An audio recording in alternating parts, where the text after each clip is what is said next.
அரசின் இந்த முயற்சிகளுக்கு மாநில அரசுகள் ஒத்துழைக்காததால் அந்த முயற்சிகள் கைவிடப்பட்டன. அதன் பிறகு மாநில அரசுகள் மதுவிலக்கை ரத்து செய்து சட்டம் இயற்றி மதுக்கடைகளை திறந்தன. இது அரசமைப்பு சட்டத்தின் வழிகாட்டு நெறிமுறைகளுக்கு எதிரானதாகும்.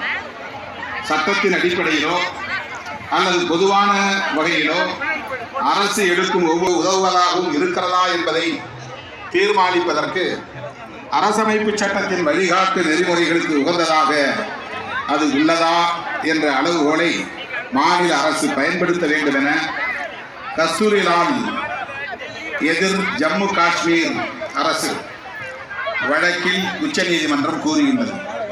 அவ்வாறு பார்க்கும்போது மதுவிலக்கை ரத்து செய்வதென்பது பொது நலனுக்கு உகந்ததல்ல என்பதோடு நியாயமற்றதும் ஆகும்.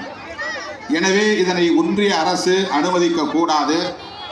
தேசிய மதுவிலக்கு கொள்கையை இயற்றுவதன் மூலமே மதுவிலக்குக்கு எதிரான மாநில அரசுகளின் நடவடிக்கைகளை தடுக்க முடியும்.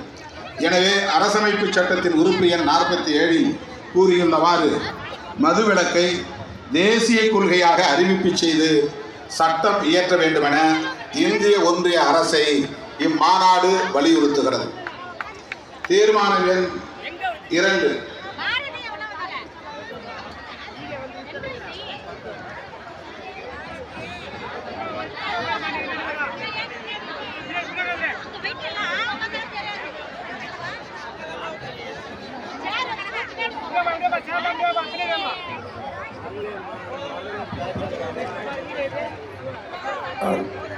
தோழர்கள் பத்திரிகையாளர்களுக்கு தயவுசெய்து மதுவிலக்கை நடைமுறைப்படுத்தும் மாநில அரசுகளுக்கு சிறப்பு நிதி வழங்கிட வேண்டும். தீர்மானம் எண் 2.